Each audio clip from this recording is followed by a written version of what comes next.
Bilan du mercato, de la pré-saison et du nouveau système de Carlo Ancelotti. C'est l'heure de la reprise aussi chez Real France. Allez, c'est parti.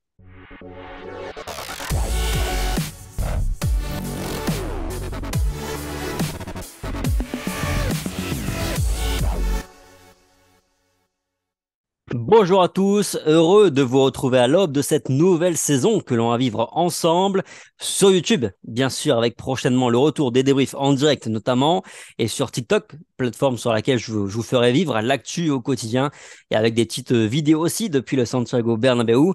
Mais bref, aujourd'hui c'est bilan mercato et de la pré-saison, et on va en discuter, on va discuter d'un petit peu tout ça avec Rota. C'est les Rota, comment ça va? Écoute, ça va très bien. Bientôt les vacances pour moi, donc ça ne peut qu'aller. Bientôt les vacances, le même week-end que la reprise de la Liga, donc tout est au top. Parfait, ouais. Gros programme aujourd'hui, donc allez, commençons par faire un point mercato. Et on peut dire que ça a pas mal bougé hein, côté Real cet été. D'abord avec les départs de Karim Benzema, de Marco Asensio, de Mariano Diaz, de Eden Hazard, de Jesus Vallejo également, mais aussi du jeune Arribas, notamment chez les jeunes. On parle depuis des années d'opération dégraissage à Madrid. On peut dire que le nettoyage a bien été fait cet été, Rota. Ouais, forcément, le Real Madrid devait dégraisser. Il y a des départs dont on se doutait pas. Le départ de Karim Benzema n'était pas quelque chose de forcément prévu. D'autres qu'on espérait un peu plus, comme Mariano par exemple. Et puis il y a encore des joueurs qui sont là et qu'on aurait aimé peut-être voir libérer un petit peu de masse salariale, même si c'est pas les plus importants. Je pense à Odriozola par exemple, des joueurs qui ne jouent pas et qui ne comptent pas forcément. Mais voilà, de manière générale et globale, le Real Madrid a dégraissé de très bonnes factures, je pense. Et en tous les cas, des choix ont été faits et je pense qu'ils ont été bons.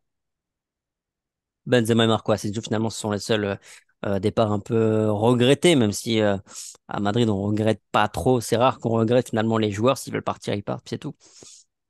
C'est ça, ouais. Alors forcément, une légende comme Karim Benzema, on ne peut que le regretter. Et puis un super sub comme Marco Asensio, malgré tout le mal que certains ont pu en penser, je pense que c'est forcément aussi un départ qui coûte au Real Madrid. Maintenant, comme tu l'as dit, ceux qui souhaitent partir peuvent partir. Karim Benzema a, je pense, mérité le fait de pouvoir choisir où il souhaitait terminer sa carrière. C'est un choix de sa part. Je pense qu'il part au bon moment également. Donc je pense que dans les deux cas, c'est une très très bonne décision. Pour Marco Asensio, c'est pareil, c'est un choix de carrière. Voilà, il avait envie de plus de temps de jeu. Est-ce qu'il en aura plus dans son nouveau club? Ça, c'est un autre débat, mais c'est un débat qui ne nous concerne plus. En tous les cas, il a décidé de partir. Le Real n'a pas mis de barrière à cela. Et voilà, il faut faire sans lui désormais. On compte sur les nouveaux arrivants. Les arrivants, parlons-en. On a signé Jude Bellingham, Arda Güler, et on a fait revenir Rossellou, Fran Garcia et Brahim Diaz. T'es satisfait de toutes ces arrivées? Il y a de très très bonnes recrues. Je pense que de manière générale, je pense que le mercato était bon. On s'attendait à peut-être un latéral droit supplémentaire avec, comme je le disais, Odriozola qui part ou peut-être même Lucas Vasquez. On parlait aussi d'un départ potentiel de Lucas Vasquez, même si c'est toujours un petit peu ça en début de mercato et on voit que ça s'apaise et ça se calme par la suite et que le Madrilène est toujours là. Mais voilà, de manière générale, il fallait remplacer Karim Benzema et avoir un autre point de chute en attaque. Peut-être que c'est un peu léger encore, on y reviendra certainement, mais on a recruté Rossellou. On continue également à recruter au milieu de terrain, à essayer de faire cette passation de pouvoir entre les anciens et les nouveaux. Et ça, on le fait très très bien avec beaucoup de jeunesse, beaucoup de profils différents. Et Jude Bellingham vient s'inscrire en fait dans ce changement-là. Et puis le retour également de Fran Garcia qui était nécessaire. On a besoin d'avoir de la concurrence à gauche. Fernand Mendy a besoin d'avoir de la concurrence. Il nous l'a encore prouvé puisqu'il s'est blessé lors de la pré-saison. Et puis Brahim Diaz, voilà, c'est aussi numérique. Il fallait également combler le départ de Marco Asensio. Et puis, il fallait des Espagnols aussi dans ce club. Qu'on le veuille ou non, on supporte un club espagnol. Il faut des Espagnols dans le club. C'est important pour l'identité. C'est surtout important, comme je le répète, à de nombreuses reprises pour le quota UEFA et les inscriptions en Ligue des Champions. Donc forcément, il fallait aussi s'hispaniser un petit peu. Quelle arrivée te hype le plus?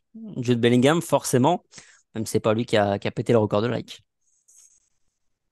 Franchement, moi, c'est Arda Güler qui me hype le Ah, plus parce que je suis un petit fan de ces petits jeunes. technique comme ça. Et en plus, voilà, rares ont été les joueurs turcs à passer par le Real Madrid. Là, c'est un petit jeune joueur, on attend beaucoup de lui. J'ai envie de voir comment il va résister à la pression. Malheureusement, on n'a pas pu le voir débuter. C'est un petit peu, je me levais un peu les matins pour les matchs pour ça, pour voir ce type de joueur. Jude Bellingham en fait partie également. Fran Garcia également, je voulais le voir à l'œuvre et c'est quelqu'un qui me hype également. Un peu tous. J'ai envie de voir aussi comment Brahim Diaz va se modeler au jeu du Real Madrid, même si je pense qu'il aura un rôle secondaire, forcément. Mais voilà, c'est quelqu'un qui n'a pas réussi à s'imposer à Madrid, qui s'est imposé à Milan, mais qui est assez irrégulier. Donc, voir si désormais, je crois qu'il a 23 ans, à 23 ans, il arrive à acquérir un petit peu de maturité. Voilà, tout me hype un petit peu. J'ai envie de voir également comment est-ce qu'on va jouer. Est-ce que Rosselló va être très participatif dans cette saison? Est-ce que ça va modifier les plans de jeu offensifs du Real Madrid? Est-ce que ça va être un point de chute? Est-ce qu'on va multiplier les centres aériens? Est-ce qu'on va changer de système comme ça a l'air d'être le cas? Voilà. Tout me hype un petit peu, mais c'est vrai que si je devais mettre un nom, je pense que Arda Güler est celui qui me hype le plus. C'est vrai qu'il y a pas mal de petits joueurs très intéressants, très hypants, si je peux le dire ainsi, cet été. Le mercato, il est bon, je suis d'accord avec toi, mais est-il complet? J'ai quand même l'impression, l'inquiétude même, qu'il nous manque un vrai finisseur encore. Ouais, forcément. Je suis un très grand fan de la Fabrica. Je suis un très grand fan des joueurs espagnols. Je suis espagnol, vous le savez. Maintenant, Joselu, ça suffira pas. On va pas se mentir. Joselu, c'est pas quelqu'un qui a les épaules pour mener le Real Madrid à la victoire en Ligue des Champions. Surtout en remplaçant Karim Benzema, qui lui, pour le coup, est une référence et une légende du ballon rond. Donc, ceux qui s'attendent à ce que Joselu remplace Karim Benzema, il faut stopper ça tout de suite. Techniquement, on est à des années-lumière de Karim Benzema, c'est pas du tout le même profil. Dans la finition, c'est la même chose et on a pu s'en rendre compte en pré-saison, même si ça reste que des matchs de pré-saison, c'est pas Karim Benzema, soyons-en conscients. C'est un très bon joueur qui mettra, s'il en a l'opportunité, ses 10-15 buts et voilà, qui fera du bien. Mais oui, il nous manque quelqu'un de plus punchy, quelqu'un qui a plus de recours techniques, de recours physiques, qui sait s'adapter à divers systèmes, qui a peut-être un peu plus de technicité, qui a un petit peu plus de vitesse et qui permet justement de s'adapter à divers systèmes. Ça sera pas Rosselló, donc forcément, ouais, j'ai l'impression comme toi qu'il manque un petit quelque chose devant. Ouais. Personnellement, je pense que le meilleur choix, je pense que tu seras assez d'accord, le plus simple à incorporer aurait été Harry Kane, parce que j'imagine assez bien autour des deux Brésiliens, dans un 4-3-3 pour reprendre le même système, puis pour le côté finisseur évidemment. Maintenant, le Real Madrid a décidé d'attendre Mbappé. Je pense qu'on s'accordera pour dire que ce serait une excellente recrue parce qu'il nous garantirait ce gros volume de buts dont on a besoin et qu'on réclame. Mais le débat est toujours le même. Va-t-il venir cet été? Ceux qui me suivent un petit peu sur Twitter le savent, moi je suis un des fervents qui l'annonce pas du tout partant cet été. Pour moi, il ne rejoindra pas le Real Madrid. Je l'ai déjà expliqué à de multiples reprises. Il n'y a aucun intérêt pour le Real de le faire venir cet été, si ce n'est le besoin. Mais en tous les cas, financièrement, il n'y a pas du tout d'intérêt à faire cette opération dès maintenant. Le Real Madrid peut faire le dos rond. Le Real Madrid estime même qu'il a la possibilité de faire le dos rond. Et encore, il a surtout l'impression, ou en tout cas l'espoir de pouvoir faire une saison pleine sans Kylian Mbappé et de pouvoir l'attendre l'an prochain. Le joueur n'a aucun intérêt de venir au Real Madrid pour le moment, malgré ce petit boycott qui va pas durer très longtemps selon moi. Il n'y a que le PSG qui a un intérêt dans cette vente de Kylian Mbappé. Euh, pour moi, ça se fera pas cet été. Je maintiens que ça ne se fera pas. Voilà, s'il vient et que je me trompe, tant mieux, parce que ajouter Kylian Mbappé dans cet effectif, je pense que c'est de un nécessaire, et puis de deux, ce serait très hypant, le nouveau stade, Kylian Mbappé, etc. Mais j'y crois pas du tout, très honnêtement. Ouais, ouais. Alors pour être honnête, moi j'ai même plus d'avis tranché. Ça fait longtemps que j'ai pris beaucoup de recul sur le dossier Mbappé. La seule chose que je sais, c'est qu'à l'heure actuelle, je pense qu'il y a personne qui sait comment ça va se finir réellement. Je crois qu'une arrivée est possible parce que le PSG semble cette fois vraiment décidé à négocier et à vendre. Que aussi, oui, le Real Madrid a l'argent, ils ont les moyens, je pense qu'ils sont prêts à poser 180, voire peut-être 200 millions d'euros avec des bonus sur son Mbappé cet été, parce qu'il y a aussi le double effet, l'effet aussi coup de poing, taper fort sur la table en rappelant que le Real Madrid est aussi une puissance économique, un club qui est puissant financièrement. Mais la vérité, c'est que je me projette plus. Ça fait 3 semaines, on nous dit là, attention, les prochains jours vont être décisifs dans le feuilleton Mbappé et qu'il se passe rien, ça finira. évidemment par bouger à un moment donné, mais dans quel sens, j'en sais absolument rien. Et la vérité, c'est que rien ne me surprendra de toute façon, pas même une prolongation à Paris.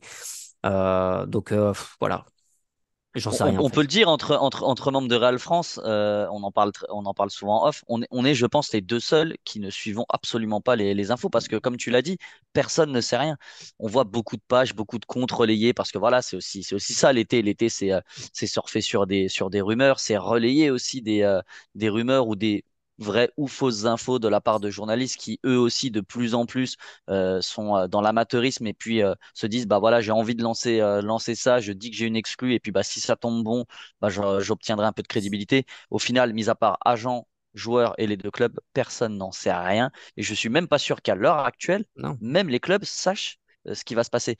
Donc ça sert à rien de colporter des rumeurs, ça sert à rien de les lire, les diffuser, les relayer, y croire ou ne pas y croire.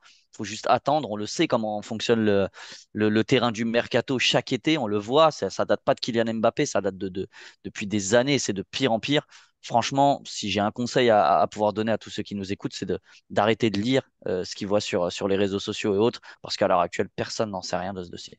Non, c'est ça, parce que je pense que même Mbappé, je pense qu'il n'est pas sûr de l'issue du feuilleton, parce que je pense que même lui, il ne sait pas jusqu'où exactement le PSG pourrait aller. On sait qu'à partir du 1er septembre, ils pourront plus légalement le mettre de côté, mais en même temps, ils ne sont pas non plus forcés de le faire jouer toute la saison. Enfin, on ne sait pas non plus si Mbappé sera prêt à prendre le risque d'attendre de passer la saison au Paris Saint-Germain dans un contexte vraiment merdique. On ne sait pas non plus le Real Madrid.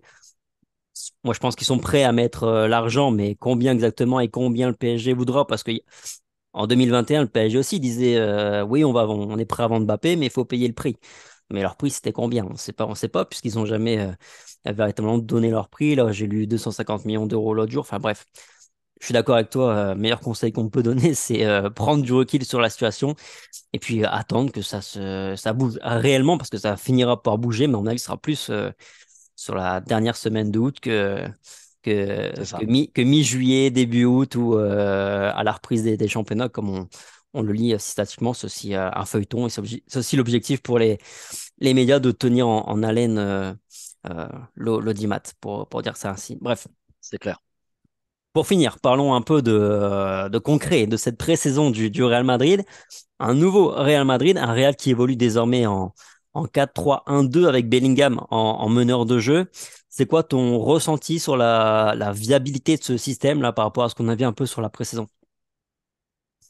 Ça me convainc absolument pas. Je vois un petit peu ce que veut dire Ancelotti, ce que souhaite se mettre en place Ancelotti par ce système. Je comprends un peu son argument de pouvoir se créer des occasions. Et puis, il faut se dire aussi, c'est que quand il y a un changement de système, ça peut pas être immédiat. On peut pas obtenir des résultats immédiatement. C'est pour ça que la pré-saison n'a pas été bonne. Forcément, il faut un temps d'adaptation. Il y a des nouveaux joueurs qui sont incorporés. Il y a de nouvelles idées à intégrer. Maintenant, mon ressenti à moi, c'est que on perd énormément en équilibre défensif. Je pense que certains joueurs ne sont pas à leur poste. Par exemple, Tony Kroos, qui dans ce système est plutôt la pointe basse. Je pense que c'est une erreur. Défensivement, donc il y a énormément de mal à trouver de l'équilibre. Et puis offensivement, je pense surtout à Vinicius, on n'exploite absolument pas ses qualités dans ce système-là. Donc il faudrait une sorte de 4-4-2 hybride avec un Vinicius qui se déporte sur le côté pour laisser une seule pointe. Je pense que ça mettrait beaucoup trop de temps à le maîtriser. Donc je pense que si Ancelotti maintient ce système-là avec les joueurs dont on dispose, eh ben, je pense qu'on va vivre une première partie de saison qui sera très très compliquée. Peut-être qu'avec le temps, ça me donnera tort et puis ça deviendra un rouleau compresseur qui sera très efficace offensivement et très efficient défensivement. À l'heure actuelle, en tous les cas, ça ne me convainc pas. Je suis pas hypé par ce système. Je suis pas hypé par ce que j'ai vu en pré-saison. Je trouve qu'il y a beaucoup trop de largesse défensive. Je pense qu'il n'y a pas d'efficacité offensive parce que tout simplement, Rodrigo et Vinicius ne sont en tous les cas à l'heure actuelle pas des finisseurs. On n'a pas de finisseur, on souhaite jouer avec deux. Ça me paraît un petit peu compliqué tout ça. Je suis pas fan en tout cas. Je suis pas fan de ce choix. Ouais. Moi, avant même les matchs de pré-saison, j'avais répondu à quelqu'un sur TikTok que j'étais peu convaincu par ce système, et je te rejoins à 100% sur tous les points que tu as relevés. C'est vrai qu'on n'a pas du tout les bons profils en fait devant, et pire en fait parce qu'on bride Vinicius, notre meilleur joueur, Et même au niveau des latéraux derrière qui se doivent d'animer les côtés, puisqu'on abonde un peu les côtés, je suis assez sceptique parce qu'à voir quelle saison pourra nous faire Dani Carvajal. On sait qu'il est capable encore sur des gros matchs de réellement élever son niveau de jeu, mais sur une saison complète, ça reste à démontrer parce que la saison dernière, c'était pas constant du tout. Ferland Mendy, c'est lui qui est vraiment amené à être titulaire. Il a aucune activité offensive. Et même avec Fran Garcia, qui va être à la réception de ses centres de toute façon, puisque dans un schéma comme celle-ci, comme celui-ci, il n'y aura pas de pointe, il n'y aura pas de quelqu'un, il y aura personne à la réception des centres, parce que c'est pas Rodrigo ni Vinicius qui y seront. Donc, non, franchement, je suis vraiment sceptique aussi sur ce système-là avec ces joueurs-là. Je pense qu'on va encore bien galérer contre les blocs bas si c'est ça. Ouais, clairement, et pas que contre les blocs bas, parce qu'on le voit, on a affronté des équipes qui avaient des schémas justement tactiques assez divers, et on a été en difficulté face à chacun d'entre eux. Donc forcément, en plus de ne pas trouver beaucoup de solutions offensives, même si on se crée des occasions, il y a des frappes, c'est vrai, c'est le cas, hein, on a 20 frappes par match. Mais bon, si on n'est pas efficace, forcément, ça risque d'être compliqué. Et si en plus Et c'était on un match de s'expose pré-saison aussi, défensivement. hein. C'était un match de Non pré-saison, c'est mais plus ouvert en plus. non, mais en plus de ça, mais bien évidemment, même si ça reste de la pré-saison, ça donne quelques indications sur, en tout cas, la façon dont les joueurs vont s'adapter à ce système. Après, comme je l'ai dit, je pense que c'est un système et puis des schémas de jeu, des courses dans des zones qui demandent de la maîtrise et forcément du temps. Donc, c'est certain que le Real Madrid va pas passer d'un 4-2-3-1 à un 4-4-2 en étant efficace tout de suite, ça c'est certain. Maintenant, encore une fois, comme on l'a dit, moi je reste très dubitatif et surtout j'ai peur vraiment qu'on s'ennuie en tous les cas ou qu'on soit une équipe qui prenne énormément de buts parce que comme tu l'as dit, il y a les couloirs qui sont un petit peu dépourvus de tout. Je trouve que Bellingham n'est pas forcément mis en valeur dans ce système-là. En tous les cas, pas forcément pour moi. Pareil sur, comme je le disais, sur le poste de milieu défensif et même les numéros 8, je trouve qu'on a du mal à occuper l'espace. Donc voilà, peut-être qu'avec le temps, on arrivera à s'adapter et on deviendra beaucoup plus efficace dans tous les compartiments du jeu. Mais c'est vrai que j'ai peur que ça prenne beaucoup trop de temps. Tiens, c'est quoi ton 11 idéal, toi, pour démarrer la saison? Je parle pas forcément là pour le match face à l'Athletic, mais pour les 4-5 premiers matchs, c'est quoi le système que tu imagines le mieux par rapport et les hommes pour débuter cette saison?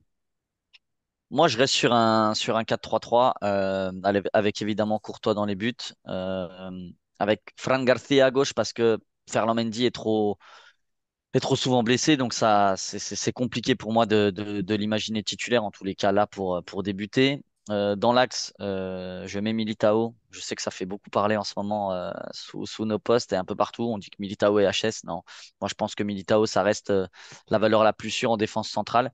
Je l'associerais soit à Alaba, soit à Nacho, parce que je trouve que Nacho est bien trop sous-coté et qu'il répond quand même souvent, enfin en tous les cas présent dans 90% des matchs et surtout dans l'axe.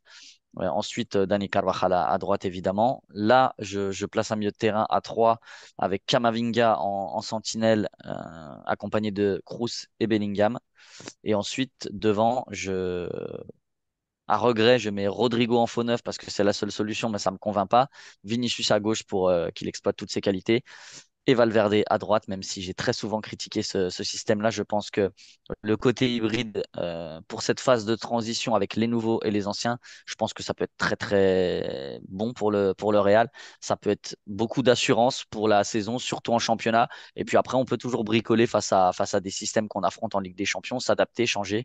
Mais en tous les cas, c'est comme ça que je jouerai le plus souvent sur la saison à l'heure actuelle au moment T. Ok, alors j'ai peut-être une petite alternative. Je pense que ça va faire beaucoup parler. Courtois, Carvajal, Militao Alaba, Fran Garcia, je suis d'accord avec toi. Camavinga, Kroos, Bellingham, je suis d'accord avec toi aussi. Et devant, moi, je mets Rodrigo à droite, je le laisse à droite. Je laisse Vinicius à gauche. Et je pense que je Rosselló. tente Rosselló en attaque. Et oui, j'ai pas fait des Valverde dans mon 11. Alors, c'est pas un choix qui me plaît, hein. Et Rosselló, pour moi, c'est un remplaçant et c'est pas du tout un titulaire pour le Real Madrid. On gagnera pas la Ligue des Champions avec Rosselló en attaque. Et d'ailleurs, si demain on joue un huitième de Ligue des Champions, je mets pas Rosselló bien sûr, mais En tout cas, là, pour les 4-5 premiers matchs de Liga, si je me projette, je pense que ouais, je mets plutôt Rosselló parce que les matchs vont être plus fermés en Liga que ce qu'on a pu voir en pré-saison. J'opte donc pour l'idée d'avoir plutôt gardé un équilibre, l'équilibre qu'on connaît, plus avoir Rodrigo et Vinicius dans des positions où ils seront à l'aise. On sait qu'ils seront à l'aise dans cette position-là. Derrière, il faudra évidemment espérer un Joselu un minimum efficace, mais au moins on sait qu'il sera dans la surface pour réceptionner les centres de Fran Garcia, les débordements de Vinicius et de Rodrigo, faire aussi de temps en temps le point d'appui, on sait qu'il peut faire ça. Et que Bellingham réussisse aussi à faire passer un cap au Real Madrid d'un point de vue créativité. Mais en tout cas, c'est pas le 11 le plus excitant, le plus sexy, parce que forcément, avoir Rosselló sur sa feuille de 11 titulaire au Real Madrid, ça fait un petit peu tâche, avec tout le respect hein, que j'ai pour lui. Mais ça me semble être en fait le 11 le plus cohérent là actuellement en fait. Ce qui est intéressant dans le 11 que tu proposes, c'est que en plus de ça, si Rosselló parvient sur les 4-5 premiers matchs à marquer, forcément, un joueur en confiance, ça peut lui changer totalement la phase de sa saison, surtout un numéro 9. On sait qu'un numéro 9 vit pour les buts. S'il arrive à engranger de la confiance, ça peut être que bénéfique pour le Real. Dans notre 11, je remarque que tous les deux, on enlève Modric, ce qui est quand même assez incroyable. Et puis donc Fede Valverde. Attention, moi je mets Bellingham parce que ce que j'ai vu sur la pré-saison m'a plu, mais je n'exclus pas le fait de mettre un milieu de terrain avec Camavinga, Kroos, Valverde, par exemple. On sait que ça a très très bien marché. On en parlait déjà la saison passée. On disait que Valverde, quand il est associé à Kroos, qui lui est plutôt un catalyseur, qui va canaliser, qui va tempérer, et que Valverde à ses côtés a énormément de possibilités de casser les lignes, il est très très efficace. A contrario, on le disait quand il est associé à Modric, vu que Modric prend un petit peu plus le jeu à son aise, bah forcément il avait un petit peu moins d'impact. Donc c'est une possibilité qui est là. De même que Kamavinga, Kroos, Modric pour l'expérience dans des matchs coup près ou dans des matchs où il faut un peu plus tenir le ballon. Ça peut également être une option. Donc voilà, on sait que le milieu est très modulable.